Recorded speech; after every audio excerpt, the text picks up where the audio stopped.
You're hanging out in the House of Sunny podcast, where it's always sunny, mostly because of your host, comedian and YouTuber, Sunny Loman.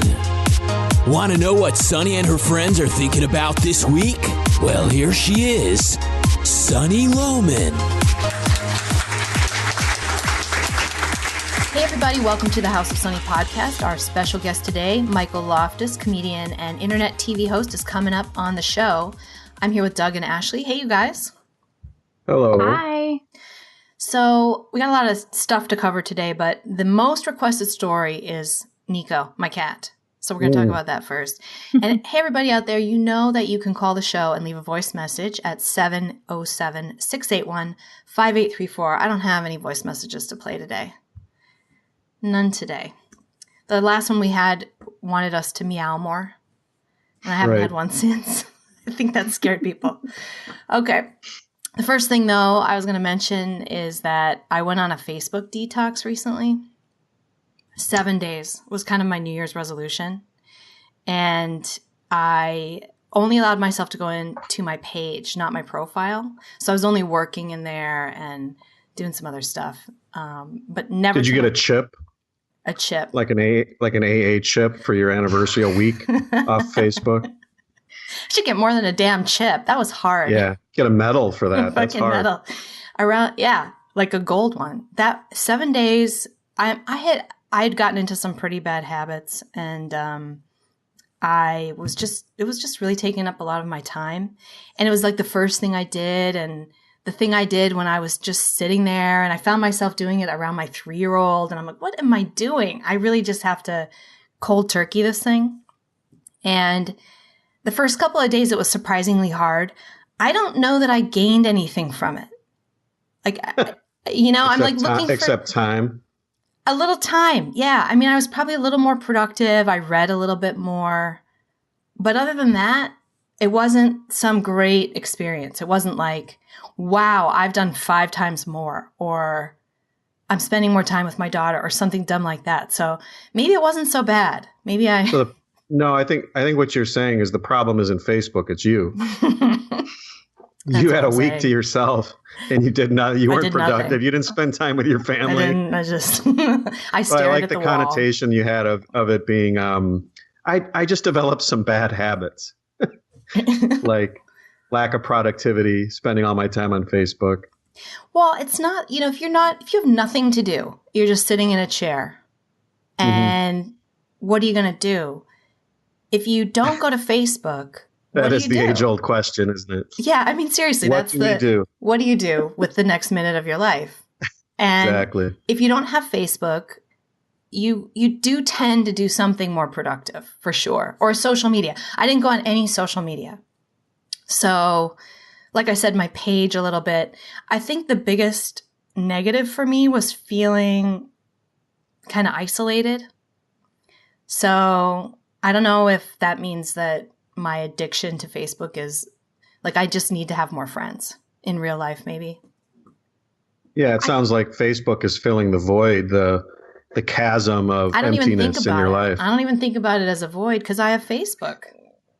Right. So it's filling this depressing void. I think you need more. I think you need more than Facebook detox, it sounds like. Like maybe just like what? Like therapy? Like getting a life? I don't know. Like friends. Yeah, you need friends other than you. You need human interaction is the next step. So Facebook detox is only step 1. I do miss. I don't have a lot of. I do have a lot of human interaction, but I don't have a lot of friend interaction. So maybe that is. Thanks, Doug. How much do I owe you? This is a freebie. Thanks. Yeah. I'm just trying to get you in the program. Then my next comment's going to cost you. But do you actually go out of the house? That might be one. I don't leave the house very often, to be honest. Yeah, we're uncovering. I think we should move on because we're uncovering some sad, sunny life stories. You did get a chip, though. I got my chip. I got my 7-day chip. And now the question is, I mean, I don't even, like I said, it wasn't so great that I'm like, oh boy, I really needed that or something. Mm-hmm. But it's now the question though is, do I go back in and just kind of by default be on it all the time again? Or how do I add it back to my life without letting it get out of control? So yeah, it's like reintroducing carbs. So yeah, right. It's in fact, that's exactly what I was comparing it to. I was talking to Ashley the other day because I'm considering doing a water fast, like a 5 to 7 day water fast. And when you read about fasting, yeah. When you read about fasting, is that also called suicide? No, you can survive. Hey, if you've got some fat on your body, you can live on that for a while. So I thought water's different than fat, but okay, go ahead. Well, you drink the water. You can't live without water, but you can live without eating for quite a while. There was a guy who was really obese. Oh, I'm sorry, water. You're just going to drink water. Just water, yeah. I thought you meant you were not going to drink water. Oh, I'm sorry. Literally on a water fast. No, okay. A water fast is where you just drink water. You don't eat. You just drink water. I thought you were, okay. Sorry. Yeah, no, it's okay. So when you read about this, one of the components of fasting is the refeeding strategy. That's what they call it, literally. So I've actually written an article about refeeding after Facebook, like refeeding your social media. And that's coming up. But I asked on my Facebook page for, hey, what do you guys do? What do you guys do to stop from being on here all the time? And I got no comments. No one wanted to touch that. I think everybody doesn't have a strategy. I think that everybody's just on Facebook or Twitter or whatever That's like going to a casino and asking all the people at the table. Yeah, right. Like, what are all you degenerates doing here? Hey, no, it's like asking them, hey, how do I stop gambling? Yeah. What do you guys do to not be addicted to gambling as you're sitting in They just all scurry, go to the next table. That's right. That's exactly where I asked for tips. Wrong place. But where do I go to ask for tips for that except social media? Because I don't talk to anybody. Yeah, that's a spiral waiting to happen. It's a catch-22. All right. And so moving on to cat news, I do have a Nico story. So last we heard my neighbor, my crazy, horrible, mean neighbor, I was worried that she was going to poison him. Because she hates him, she complains that he eats her cat's food, and she's just a mean lady. We've been through this, and you can go back and listen to that episode. It's probably it's a pretty funny segment. She's not a nice woman, and I honestly was worried that she might do something to Nico because she's so upset about it, and she's so not nice that it's just in the back of my mind that she might poison him or something, and like 2 days after we did that podcast, Nico disappeared. Oh. Yeah. And 2 days go by and he's still gone. 2 nights and he's still gone. And we're thinking, I mean, Nico's so friendly that, this was right before Christmas. And I'm thinking the likely scenario is that he went into somebody's house or garage and then they left for the holidays and he's just trapped. And as soon as they get back from the holidays, he'll get out and come back. But that's still scary. I mean, and then I'm thinking, and of course my mind is going crazy. Like this neighbor has poisoned my cat. And anyway, we walked around and called out to him, walked around the neighborhood and found him in a cage, in a live trap in the back of one of my other neighbors' yards. And these people, so you have crazy neighbors. I know. What the heck is wrong with California? No, well, I interpret it as they found your cat for you. Well, thanks, Doug. You should be thanking them. I knew I could count on you for the compassionate response. Well, the empathetic response. There's 2 sides to every story. You're a little overly empathetic with cat haters. I don't know about that. I mean, okay. Maybe. So he's in this live trap. They used cat food as the bait in this live trap. You're kidding me. These were neighbors who live in San Francisco. And who knows where they were for the holidays, but they are never here. I mean, their house is always empty. So here's my cat. He's obviously been in there 2 nights. You can't set a live trap for an animal and walk away and not check it. I mean, the live trap is supposedly this humane thing. So you're not supposed to walk away. Well, it's not humane if you leave the animal in the trap for 2 weeks. Right. I mean, apparently, dying from dehydration is really painful. So, and that's probably the likely scenario more than it would be dying of hunger. That's like the water fast. It is. It is the water fast. My cat, the water fast. So anyway, we rescued him out of there, and we told the neighbor what happened when they got back 10 days later. Oh. 10 days later.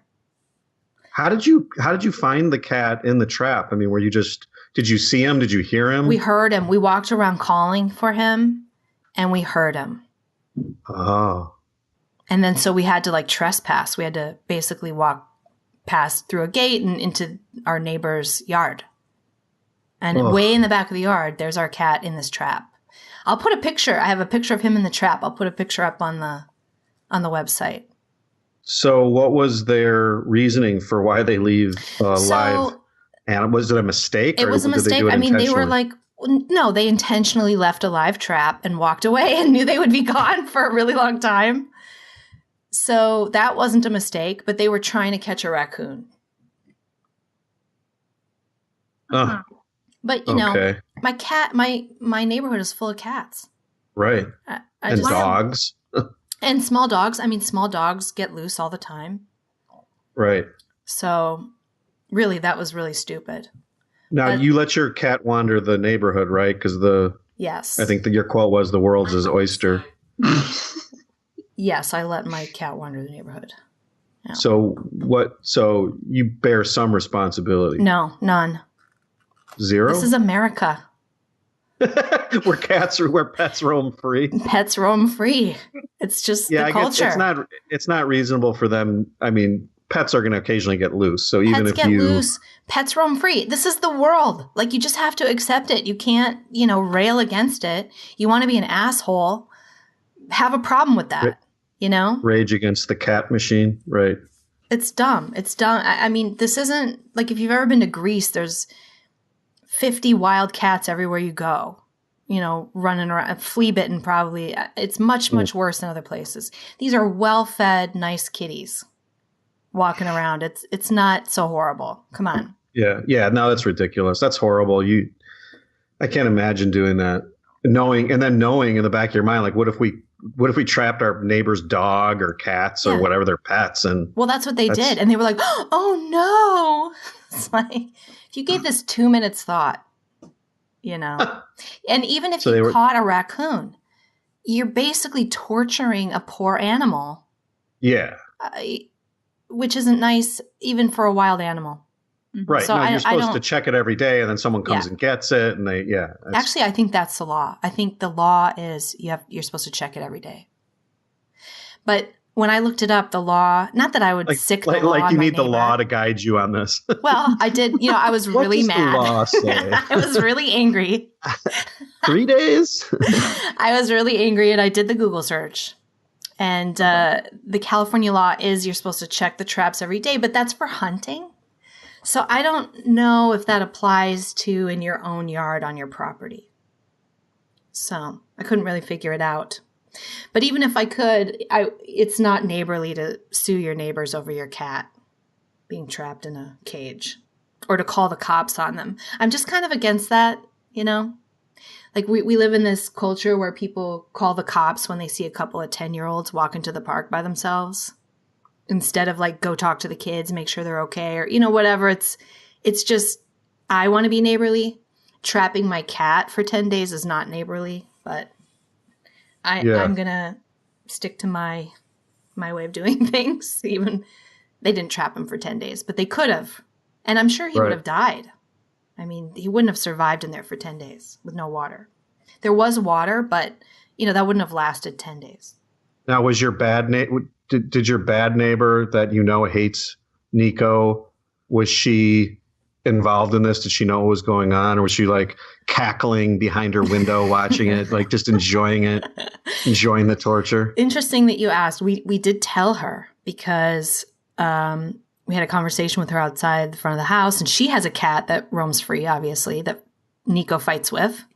And in that conversation, she told us that the problem is, so she puts out, the reason that Nico goes over there and is so obsessed with her house is because she puts out this fancy feast wet cat food in the garage for her cat.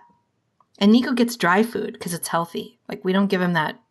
It's like giving your cat McDonald's every day. Well, and it's called Fancy Feast. Fancy Feast. I mean, and just anyway, the name. she said, you know, he goes through the cat door into the garage and eats her cat's food before her cat has a chance to eat. So it really drives her crazy.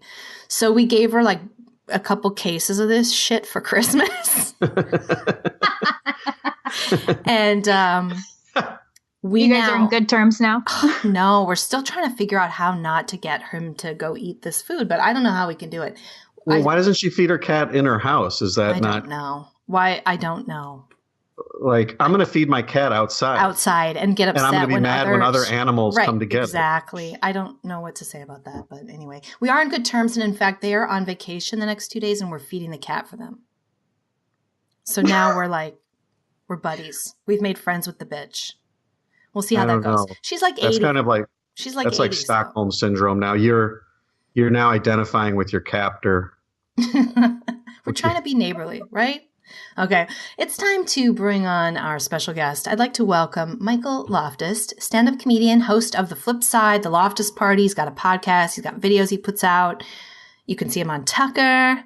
Let's get this Loftus Party started. Hey, Michael. You there? Hey. I know you haven't heard that one before. I'm still here. You haven't heard the Let's Get the Loftus Party Started? I came up with that just this morning. That's new. That's brand new. Yeah. No one has had the courage or the chutzpah to do that. And I celebrate you and all that you stand for. Wow. Welcome to the show. It's good to be at the House of Sunny. I have a question right out of the gate about the House of Sunny. Do you guys have like a cool like Game of Thrones kind of logo? Because like you got like House Baratheon and all that stuff. You guys should have a cool like Game of Thrones logo. You know, that's a really good idea. When I get a logo, I'm going to give him that idea. Boom. There you go. I need a logo.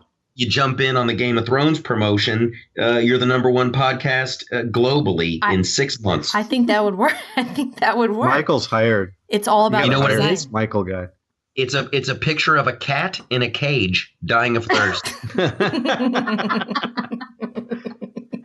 The cat of arms. Yeah. And I was listening. You know what else would have been funny? If you would have had like a giant cage. Like, so when they came back, you could have a person in there. We should have looked out for them. And when we saw them coming, I should have snuck in the cage. Yeah. Just laid there like I was half dead. Wearing rags. There's nothing left. I had my shoe. Or we could have put a dead animal in there or something. But hope you enjoyed your vacation. Yeah, that's super dicey. Shame on your neighbors for doing that. Right? I think you have a lawsuit. I'm going to call. You're going to call the cops for me? I'm going to call the cops. I'm going to call. What's 1-800 cat cage. What's the lawyer's name? That's always on TV. She's always the sexual harassment lawyer lady. Lisa Bloom. She's one of them, Lisa Bloom. But who's the other one? We'll get Lisa Bloom on it. We'll get Gloria Allred. And we'll get both of them. The law firm of Allred and Bloom. Do they take care of cats though? I think they do. I think they would. If there's press, they'll go for it. Yeah, that's big money. It's a big story. It is the most requested story. So he's obviously a popular cat. Obviously, king of the neighborhood. Yeah. Yeah, we should have done something really like some kind of practical joke. I was trying to think of something to do to the neighbors for doing it that not so horrible, but just something. And I really just was too angry. I couldn't come up with anything. You should put some Fancy Feast wet cat food in their yard to attract even more raccoons. That's a good idea. I have a lot of it because I was going to say our strategy for trying to get Nico not to eat this neighbor's wet food is to now when I get up in the morning, I get up really early and I open up a can and I give him a can of Fancy Feast. and then I let him out. And we're hoping that he won't, even though we know it's like McDonald's for him, we're hoping that he won't go across the street and then eat this other cat's food. But we've just heard a report that he's still doing that. So now he's eating it at our house and at their house. Yeah, because animals are known for their discretion when it comes to gluttony and overeating. I thought cats don't overeat, really, actually. I'm Most pretty house full. cats just like to nibble. Yeah. But in this case, I think it's so delicious that he can't help himself. So. Yeah. Well, humans can't help themselves. We can't expect cats. Yeah, it's like it's literally giving him donuts all the time. Yeah. So we're going to have to stop that. But I think while we're feeding the cat this week, we're going to feed the cat inside. How about that?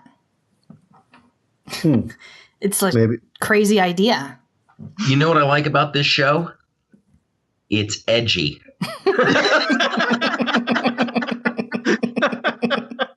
It's dangerous. It dances on the edge. It does. Like, what? I'm going to feed the cat fancy feast inside? Whoa, slow down, you wacky millennials. Exactly. And the responses are like, yeah, uh-huh. This is dangerous. Dangerous stuff. We're breaking new ground every day. You probably blew up I love that you YouTube get requests to talk about your cat. I know.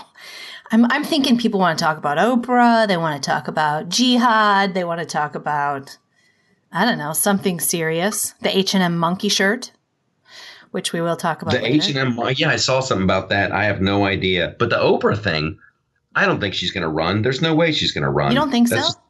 No, not at all. Not at all. Not at all. Then? It's just about headlines and about getting something going and changing the conversation. Yeah, she hasn't really been in the headlines lately. I mean, it's not like she's the Oprah that she was.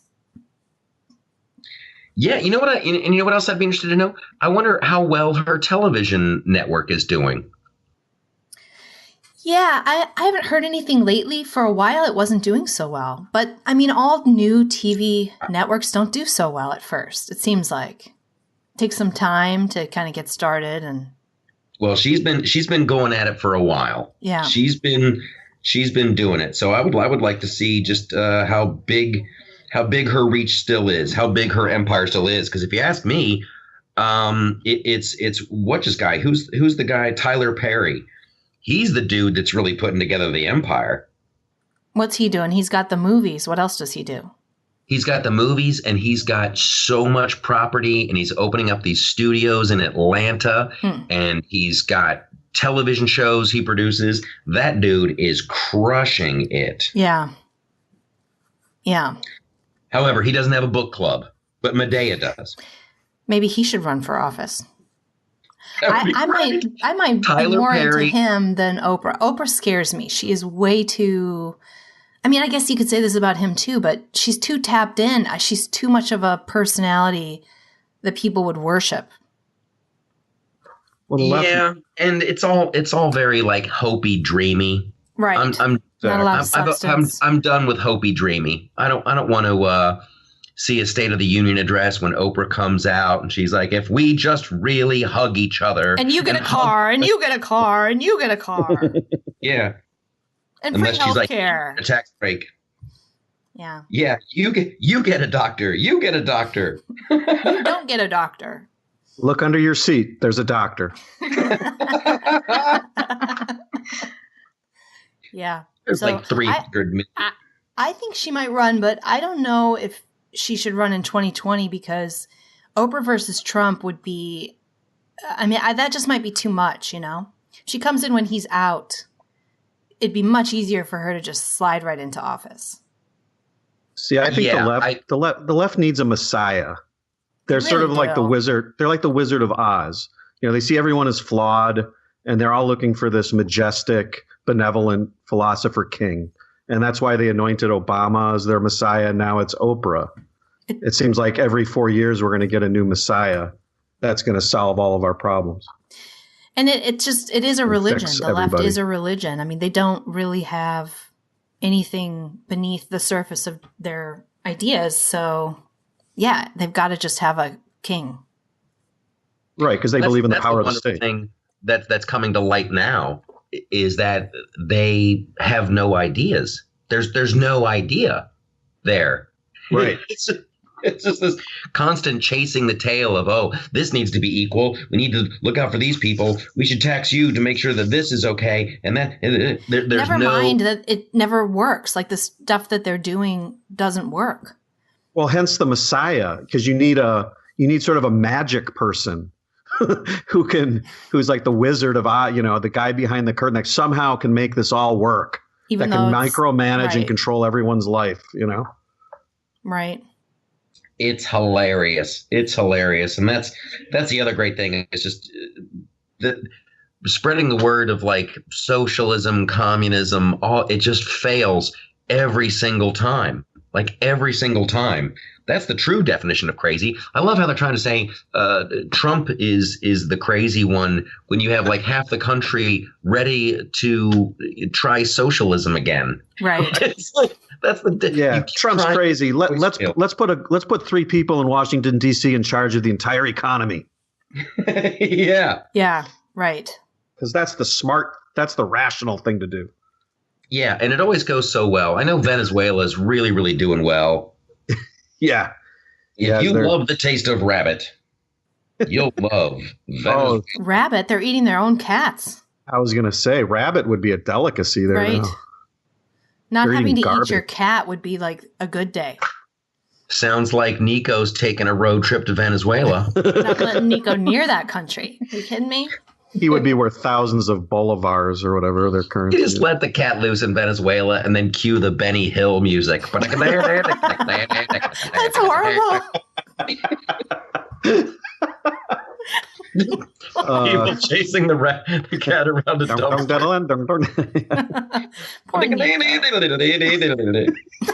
Girl with no top on comes and just shakes her boobs and runs away. And Nico follows her. I'm sure. And then an old man behind her. It's the whole Benny Hill thing. Yep. Right. Yeah. And what you were saying is they don't have any ideas, but I actually think I feel like that's got to be why they're going to lose here. Eventually we've got to win because they don't have any ideas, although religion is powerful. So I don't know. Well, here's honestly, there's no like comedy to this. It's what I really think happened is like, one of the side benefits of Donald Trump is like the right is starting to become optimistic again. The right hasn't been optimistic since Reagan. It was always like we're the uncool dad who shows up at a party. Like all the young, cool, liberal kids are partying, and the Republicans are like, you can't pay for that. We're running out of money. You shouldn't do that. And now we've managed to flip it to where like, hey, we're going to do this cool thing. Yeah, we're going to make it easier for small business. You're going to get some money. Like it's just really sad that for the longest time, the right wasn't the fun party. Why do you think people were voting for that? Because obviously it's the voters picking the guy with the combed hair, the hairspray, the over-rehearsed, the guy who gave in every time anybody pushed back. Well, I think that was just that was like when the moral majority and towards the end of the Reagan era, when the religious right really, really stepped up and let their voices be heard. That just kind of dominated the conversation for a long time. And now what I like about Donald Trump, obviously he's not the most religious dude in the world. Right. However, but he's not going to mess with them. He's like, hey, evangelicals, welcome to the party. Do your thing. I'm not going to stop you. And that's, to me, the perfect tone. But he's tougher. I mean, but they like him. They voted for him. Of course they do, because he's going to let them do their thing. That's what's got me excited now. Is that it's the live and let live. Let's have smaller government. Let's make things work more efficiently. Let's support small businesses and capitalism. Capitalism has saved way more people than socialism. Capitalism has done more to get people out of poverty than any other system known to man. I don't think socialism has ever gotten anybody out of poverty or saved anybody. I mean, they talk about socialized medicine, and there might be somebody who didn't have health insurance who now has health insurance who I don't think that person is better off right now with prices higher, doctors more scarce, procedures are, more difficult to get. Yeah. Well, and then that's just it. I mean, like, and if you go on CNN and say that, I'm sure they'll have a list of here's 25 people who totally benefited and blah, blah, blah.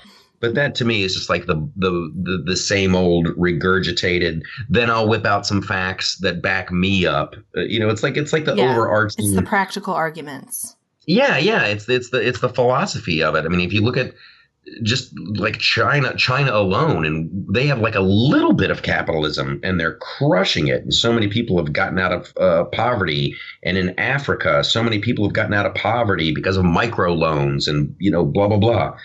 Yeah, we save lives. Capitalism saves lives. Socialism, talk to Joe Stalin and the people in the Soviet Union when they were starving to death because he wanted them to die. Boy, there's a criminal that nobody ever talks about. Yeah, everybody over there, even Lenin. I mean, Lenin is the hero though, because he's supposedly the idealist. But even I was reading something during the 100-year anniversary of communism. What a brute he was. Oh yeah, that's the other great untold story is that the people who do well under communism are the people who decide what's fair. And that's what should be terrifying to everybody who supported Bernie Sanders. Yeah. Bernie Sanders wants to tell everybody how unfair it is. Meanwhile, he's got 3 houses, expensive cars. He's never worked. He's never worked. I love the story of him when he was younger. He went to live on like one of these communes, and they kicked him out because he wasn't doing his fair share of work. It's hilarious. They said, like, there were some quotes, all he wanted to do was sit around and talk. Yep. Yeah. Yep. Talk about what's fair. Right. And how those guys are ripping us off. And if he were in charge, he'd make it fair. Do you have a Bernie Sanders impression? I don't really. I'm wondering. But how do the communists get away with kicking someone out just because they don't want to work? Right. We're told that that's morally evil, aren't we? Yeah. That's truly lazy. That's truly lazy when the communists tell you you're out. Yeah. But so that guy almost was the Democrat nominee. Yep.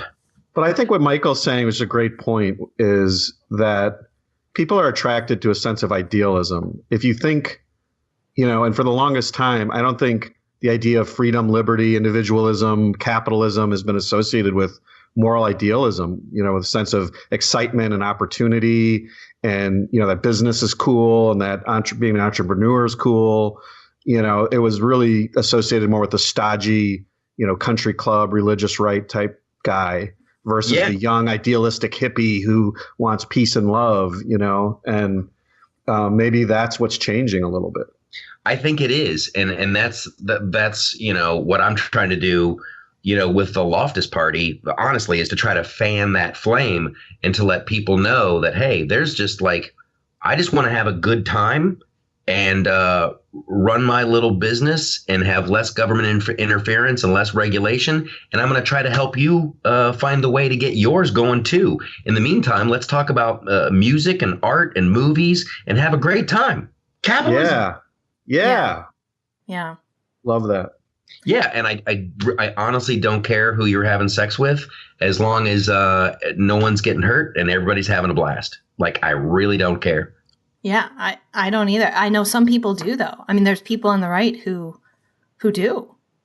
And that's awesome. Let them do their thing. Right. They can. One thing about people on the right, I don't see them, and maybe they used to do this, but I don't see them shoving it down my throat. The people who aren't for gay marriage, they're kind of like, well, I'm not for it. And maybe in their little town, they just assume not have it. And they try to maybe pass some laws, but they're not trying to change my mind.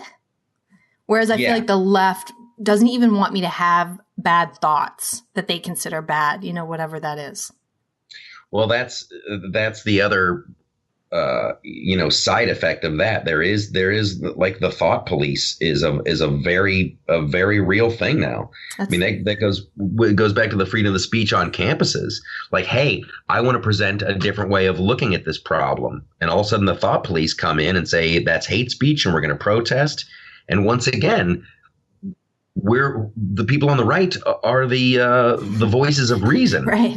It's totally flipped. I mean, you're right. It's flipped because not only has the right gotten kind of more laid back about stuff and also just cooler, but the left has gotten really creepy.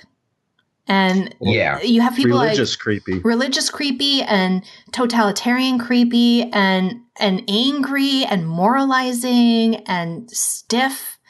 And, there was an article today from Catherine Deneuve saying she signed some letter about this like sexual harassment, where people who are just making passes at women are considered guilty of sex crimes, and is Puritan, is like really creepy and weirdly religious. And like, she's got this whole article out about it this morning. And it's true. They've become the scolds and the crabby ones. It's too funny. It's like these people who are like, oh, the world's turning into the Handmaid's Tale. The world is turning into the Handmaid. Those are the hardcore, third wave feminists out there who are like, it must be this way or it is evil. If it is not my way, it is evil. And it's like, hey, these are like the same people. Yeah. It's too funny. The people who want to stop freedom of speech on college campuses, they're the ones who are like, it's like 1984. Yeah, douchebag. And you're the one. That's right. How can they not see this? Like, this just is a head spinning thing to me. How can they not see that they're the fascists? Because you've got Antifa people beating people up at the same time they're saying, hey, we have to do this in order to stop fascism. Yeah, what? That's hilarious. And then it doesn't get any news coverage. And that's the problem. And also the great equalizer, it doesn't get the coverage on MSNBC and ABC and CBS and blah, blah, blah, blah, blah. However, the internet being the wide open wilderness that it is, you got people like we're talking about it right now, and people are listening and they'll talk to their friends, and, people can go to YouTube and watch videos. And so you've been doing some YouTube videos, right? Like, tell me about what you've been doing on YouTube. You know what? It's very funny. I try to do, I do like a little video every week, and it's a lot of fun. And I really dove in last summer, talking about like when Kathy Griffin did the thing, when she held up the severed mask. I'm like, what are you thinking? Because I've seen Kathy do stand up. She used to be really funny and a great storyteller. Yeah. And she just so then I just started doing them every week, and it's great. So you think that, I mean, you're a comedian, so that's a really interesting question. Do you think that was over the line? And what does that even mean as a comedian? Should she have lost her career over it? No. However, she guaranteed that it happened. The way that she responded. Yeah. Yeah. Yeah. Right. Listen, she does this all the time. Everybody forgets she's been fired from every job she's ever had. She was on The View, and then she pushed the boundaries and they fired her. Then they hired her back and they fired her again. CNN, they hired her. She pushed the boundary. That's what she does. Yeah. Yeah. Yeah. It's just that's just what she does. And however, she's got she so had bad whiny. Advice. She's so whiny. And it was coming out and being really poor me. That was such a turnoff. Yeah. Yeah. Yeah. I much rather respect like Louis C.K. Like if I'm waiting to see him come out and explain. I think it's going to be great, and I think he's going to have his career back. He's going to come out and be really funny about it. Yep. And it'll be probably another like 10, 12 months. Yeah. However, when people are like, hey, Louis C.K. did this thing, and then Louis C.K. goes, yep, I'm pretty messed up. Yep, I got a problem. I'm messed up. I like to masturbate in front of women. I want to whip my dick out, and like that is the weirdest, craziest thing. Like, you almost feel sorry for him rather than the women that he's doing it in front of. Well, it's a very strange thing, and I'm sure he's getting some help. I've read up a little bit on it because I really don't understand that either. I don't understand the appeal of that. Are you guys saying you don't understand human sexuality? It's not just the appeal. It's not just the appeal of it. It's the urge. Like, he was compelled. Like, there was a compulsion to do it in front of women that were sort of semi-strangers. Mm-hmm. So there's something really, really kinky, weird, psychologically about it. And that's kind of what makes me feel sorry for him. And it's not like he touched these women, or they could have just gotten up and walked out. So it'll be interesting to see. And I used to write on this show called Anger Management with Charlie Sheen, and Charlie's character was a psychologist on the show. And so we would always do like research into stuff like this. And because that show has since we've wrapped and I've moved on, I'm on another show. I wish I had like an intern that I could say, hey, could you go find out what this is all about? Could you find a case study about why dudes do this? Because I don't know. What'd you find out? You didn't find anything out? You kind of looked into it? No. Yeah. Not about Louis C.K. I know a ton of like weird stuff about other little deviations, but nothing about the Louis C.K. one. Yeah. It's a strange one, but I think he will have his career back. I think you're right. It's her response. It was her victim. Like, I'm such a victim because I did something wrong, and I'm kind of I don't like comedians apologizing in general, but that wasn't really a joke.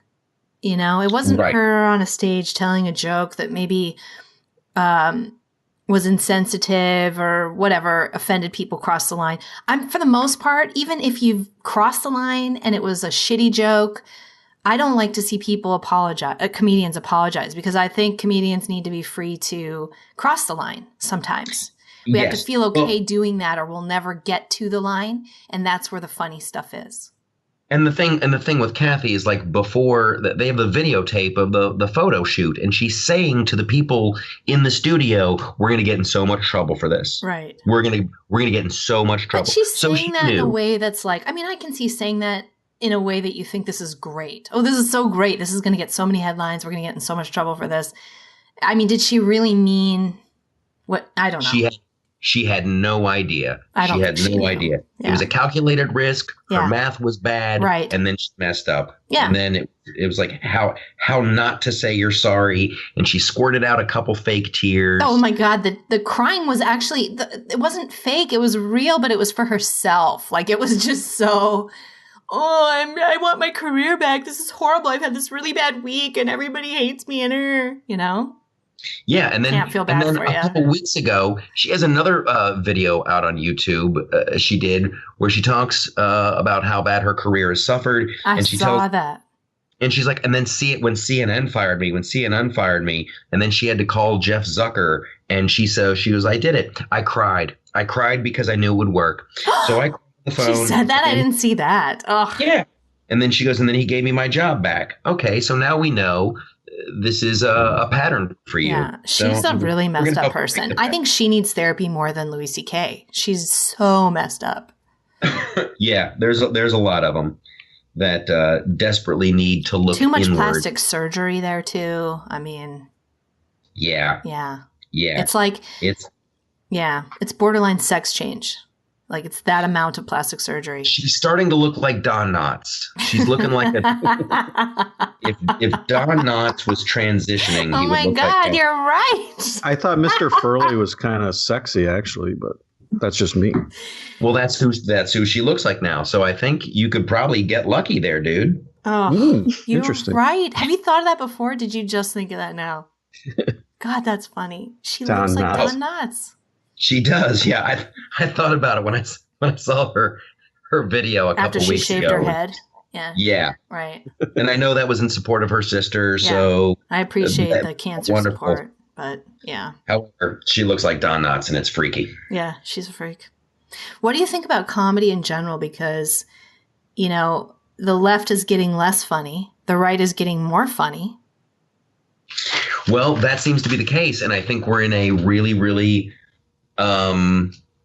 it's an interesting time for comedy, and I think it's about to go like underground again. Yeah. It's all very, there's like these big comedy clubs, and I'm not saying anything bad about them because I work in a lot of them still, but it's all very safe. And it's like, he made a joke about the Me Too movement, and we're going to call the press and protest. So I think there's going to be, I don't know where it's going to be, whether it's going to be online or actually in other edgier comedy clubs, but I think it's about to go underground again. That's interesting. So it would be like raves or something where you show up to actual comedy, where you can actually tell a joke. Well, yeah, I think it's going to be, like whenever I play in Vegas, I try to play there like once a year. And then there's a midnight show that some friends of mine do every week, and they call it's the Dirty Show. And I think it'll be shows like that will not only will be the, dirty sex jokes, but they'll also be like air quotes, like dirty political ideas. Interesting. The unsafe space. Yes. And that will be where the good shit happens. Right. And that's where the really fun stuff will happen. How crazy is it that we are like that group? I mean, it was Lenny Bruce getting arrested in the 60s. He's the edgy comedian. It's all the left, the progressives. Yeah, I mean, that's what really got me excited when I was offered the job to host the Flip Side. Yeah, great show, by the way. Thank you. It was 3 years. It was a lot of fun, but I thought about it and I'm like, this is kind of dangerous, for my career as a comedian. Right, you're coming out and as a writer. Basically saying. But then that kind of gave me a boner about the whole thing. Like, I kind of like that. I like being. You're counterculture. You're edgy. Exactly. Yeah. Like when I was in high school and college, I was in a band. We did punk. This is like the most. It literally is. Yeah. I love being the underdog. I love being the underdog. Too. And it's dangerous and it's edgy and it's cool. And you get invited to go on podcasts where we talk about cats. Right. Edgy podcasts about cats. Exactly. Yeah. No, I'm excited about where it's headed to. I think when you see Saturday Night Live and the only punchline that they can come up with is Trump is bad.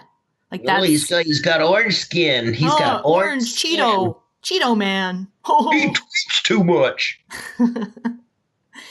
Yeah. I love it. It's so pathetic. And they literally do not come up with punchlines anymore. And then they shove in their political agenda in a way that's awkward and doesn't really. So, and that goes for like The Daily Show. They were just so much more clever before.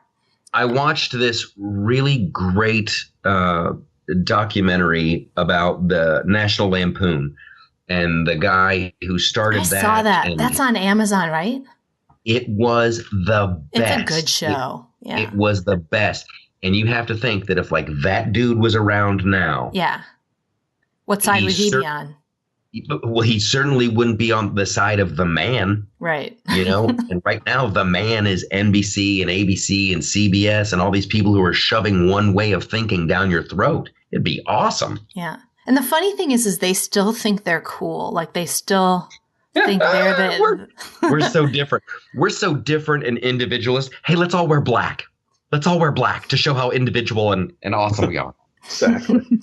Let's all do the same thing to show how we're individuals. It was a way to show off their hair and jewelry, I think. When you take out the dress color distraction. Well, and here's the other thing, and this was brilliant, and I think this was a happy accident. My wife noticed this. She's super smart, by the way. But like everyone at the Golden Globes, okay, we'll all wear black to talk about this, sexual harassment in the workplace and using your power for sex and blah, blah, blah, blah, blah. However, everybody brought someone from a charity with them. So instead of talking to the actress, instead of going to like Meryl Streep, hey, I know you talk a lot of shit, but weren't you like hanging out with Harvey Weinstein? You could defer to, don't talk to me. Let's talk to the person from my charity. So it was like, having a defense shield. So none of these actresses or actors had to tell real stories about things that really happen and affect any real change, but they could talk about, oh, yeah, here's my friend from Gina's Soup Kitchen. And if you've got a can of soup, get on down there. She's on Beverly Boulevard and 3rd. It's crazy. And they feel so good about themselves, too. Oh, it was very important work.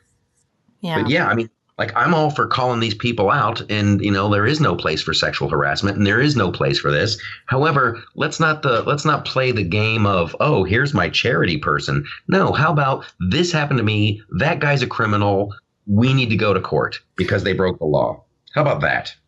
Right. And then the gray areas, though, need to be discussed more openly. Like, it's okay to hit on a woman, but when is it kind of creepy and when does it cross a line? There was a really funny sketch, was it on Saturday Night Live, where Tom Brady. Yeah, it was Tom Brady. So this is sexual harassment, and it's like, who was the comedian? Fred Armisen was Fred Armisen is this creepy guy who's like asking this woman out, and it's like, oh my God, HR, they're calling HR, and then the same exact thing, Tom Brady does it, like standing there in his underwear, and she's like, oh, hi. Yeah. That is, I did a video of that on the Loftus Party YouTube, like before Saturday Night Live did. But it's like, yeah, you're never going to, the dude who plays Thor is never going to get accused of anything. That's right. Right? That's right. It's true. All you need to do is be a man a woman wants, and you're not going to get in trouble for hitting on her. And then that's the other one. It's like, you're not hearing about any rock and rollers, right? Like, you never, right. Like, rock stars are literally on stage picking out the chicks they want to bang. Right. And no one's complaining. Because the women are like, yeah, let's do it. Yeah, that was consensual. That was totally consensual, and I'd like for it to happen again. If I could come with you guys to Boston, that'd be awesome. Yeah, it's true. It's true. So, but we're not allowed to talk about it that way. It's like now all hitting on women is now banned. And that's really sad. I mean, as a woman. And that's why third wave feminism will ultimately fail, because they deal with absolutes. They deal with it's either this or it's that. It's either yes or it's no. It's either black or it's white. And that's just not how people are made. I think there's a huge percentage of the population that wants like really old school, like super traditional, the idea of marriage, and that's fine. And then there's other people who want the dude to stay home and she goes out and makes the money, and that's fine too. It's like everybody's different, you guys, and I love that we're conservatives and we're like everybody's different. Everybody's different. Let everybody live their life, but it is. The danger is, and I've seen this on the right, where people are now, the backlash is, it's becoming almost too conservative to the way that, for women, that like some of the feminist stuff was good. It's good that women have choices, that they can go to work and stuff. But there are some challenges there that should be talked about openly. And the problem is that the left just wants to protect everybody from everything difficult. And it is difficult at times being a woman and being in a situation like that, which now we know like basically every woman has dealt with. There are a lot of creepy dudes out there, and it sucks to have to put up with them. And it would be nice if we could go back to a time when the men around us were sticking up for us a little bit more, but they're not doing that because we've told them not to. So everything is a catch-22. Yeah, we have that. But then the other thing is dealing with it yourself. Just deal with it. And I'm sorry that it happens, but it happens, and you just deal with it and you move on. I mean, life is not perfect. Yeah, but and I really, and this is gonna sound sexist and horrible, but I feel bad for the women who are conflicted about this. It's like, oh, I'm in the workplace and I don't really want to be here. I'd much rather be at home, but I'm in the workplace because I'm expected to be a strong, powerful woman. And then this guy hit on me. Hey, could someone help me? Because I'm supposed to be a strong, powerful woman. And I don't, it's got to be miserable. Right. Just go do what you want to do. If you want to be a lawyer, be a lawyer. If you want to stay at home, and crochet empowering messages on quilts, do that. Just be happy. Life is short. For me, growing up, that was looked down on. Like if your only goal was to get married and be a mom, that was really looked down on. And not only that, but you were borderline gold digger, because then you would be looking for a man who could provide. That would be your sort of number one criteria. Yes. And if you're doing that, you're a gold digger, because aren't you capable of working for yourself and taking care of yourself? Yeah, you should be out there working. Aren't you a feminist? Don't you like girl power? Right. That's horrible. If you believe in equality, then you shouldn't be looking for a man to pay your bills. And that is the kind of judgy crap that has to end. I didn't really fully realize how wrong that was until I had a child. And then I realized how fulfilling and great that was. And then I was like, oh, okay, so this is like a really deeply valid choice. And that's the wonderful thing about the human experience. I apologize, but like people have a way of figuring all this out. It's like there's certain things that excite me, but when people have this realization like you had, and like, oh my gosh, this is a wonderful thing. And like right now, the farm community is growing. Like people are like starting to realize, it's probably not such a bad idea to like farm and make and have my own food, and that way I don't have to worry. I think it's wonderful. It's all wonderful. People are raising chickens in their backyards and having vegetable gardens. Everybody has that here. My dad, I don't know if you call that farming, but it's like kind of like an obsession with the earth. In Los Angeles, and they always had chickens. In LA. Yeah.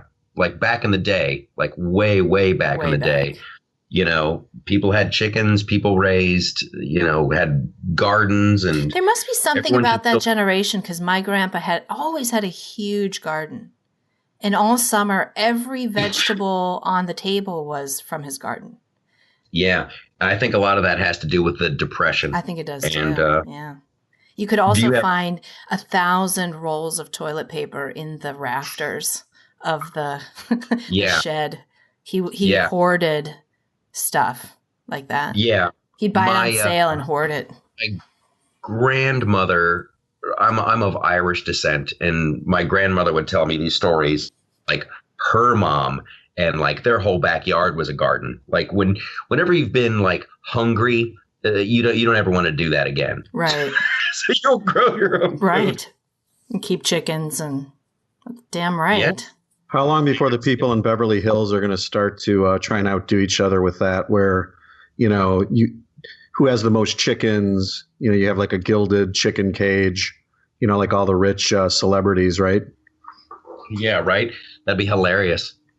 What I'm looking forward to is like the urban farms in Detroit. I know they're tearing down a lot of these buildings, and like they're letting the community farm there. I think that's awesome. I said that years ago. I said that years ago. Did you? They should just raise those areas and just farm them. Turn them into farms. Didn't they used to be farms? So, right? It'd be great. Now you can just drive around in Detroit by a farm and tell your kids, I remember when all this was mall.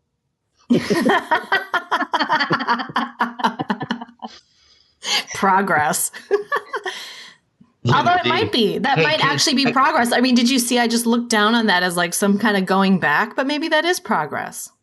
It is. Better to be digging in the earth, planting some beans, than hang as a teenager than hanging out at a mall. Well, I mean, it's not like we're ever going to get rid of malls. They'll still have those, but the old nasty ones, let's just plant corn. Right. Well, yeah. What's the point of those cities? They're totally burnt out. They're rubble. I mean, do something dangerous. Productive with the land. Yeah. Well, here's the other cool thing. Like, I have friends in Detroit, and the cool thing that's happening is like people have totally lost faith in the government and the civic leaders there. And so you have people who own these buildings downtown that are just like, hey, if you want to start a business, have at it. I'll charge you like a nickel for rent, whatever you want to do. So it's downtown Detroit has some really cool like restaurants opening up and art, like anybody, they're making it so It's just kind of like an entrepreneurial boom because there's low cost to entry. Yes. Yeah. And it's not the government that's doing it. It's the people who actually own the buildings. Yeah. They're like, it's sitting empty. Listen, give me $5 a week and just put something in there, whatever you want to do. And that's a really cool. Or maybe taking a share of the business or profits something. Yeah. Yeah. Well, if they develop those businesses over time, they will be able to charge them rent, you know? Yeah. Or sell the building, which they can't. And then like there's a really cool like art scene going on in Detroit right now. And so it'll be interesting to see what bubbles up. And then that's capitalism. That's entrepreneurship. They got to get rid of those Democrat overseers, though. All they know how to do is tax. That's all they know how to do. Tax and regulate And squabble over the money. They don't have any ideas. It's boring and it's pathetic and it's boring and pathetic. Kids, I got to bounce. It's been an hour. I was just going to end the show. We're coming up on an hour here, so that's it. Well, thanks for joining us, Michael. And let's see. We didn't get to news headlines, but if you're enjoying the show, please consider becoming a patron over at patreon.com/houseofsunny. We have $17 left, and we're breaking even on everything. So $17 a month. So get on over there. If you're liking the show, give us a few bucks. Next week, our guest is another funny man, comedian Steven Kruiser. Thanks a lot for joining us. Thanks for listening to the House of Sunny podcast. Go check out Sunny on YouTube at her channel, House of Sunny. Everything Sunny does is fan-funded. And because she's likely to get kicked off and demonetized on every platform at some point, please support her over at patreon.com/House of Sunny. Become one of Sunny's elite squad and have access to behind-the-scenes footage, t-shirts, special events, and more.